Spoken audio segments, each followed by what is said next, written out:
Gas নাই তো আমরা প্রত্যেক মাসে মাসে টাকা পেমেন্ট করতেছি, কিন্তু আমাদের গ্যাস নেই। আর যাদের লাইনে অবৈধ, সরকার ওগুলা চেক করে না, তো ওনাদের জন্য আমাদের এত দুর্গতি। টাকা দিয়ে আমরা গ্যাস পাচ্ছি না, তারপর সিলিন্ডার পাচ্ছি না। এটা তো দেশেরই সম্পদ নাকি? দেশের সম্পদ যাই করি সিলিন্ডারে।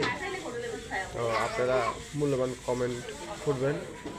আর লাইনে অবশ্যই গ্যাস আছে, মেইন গোড়া থেকে গ্যাসটা বন্ধ করে রাখে, ঠিক আছে? ওনারা আমাদেরকে বগি ছগি বুঝাইলেও লাভ নাই, কেননা আমরা জানি। দেখেন কত কষ্ট করে পাকশাক করা লাগে লাকড়ির গ্যাসে। যদি গ্যাসের লাইন থাকার পরও যদি এমন হয়,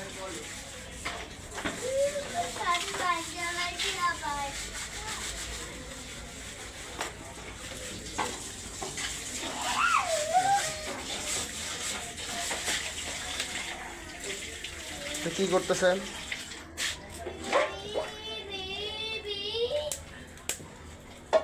একদম গ্রামের থেকে একটা আপু এসেছে, দেখেন। এখন রান্না করে খাওয়াইতে আসছি, আমার কাছে শুকরিয়া আদায় করো। গ্যাস নাই, কিছু নেই, কত কষ্ট করে রান্না করতেছি।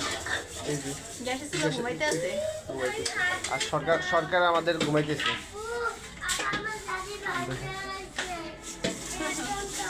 বারবার শুধু বলতে আছে বাবার গাড়ি ভাই। দেখেন ওই যে ওই আরেকটা গ্যাস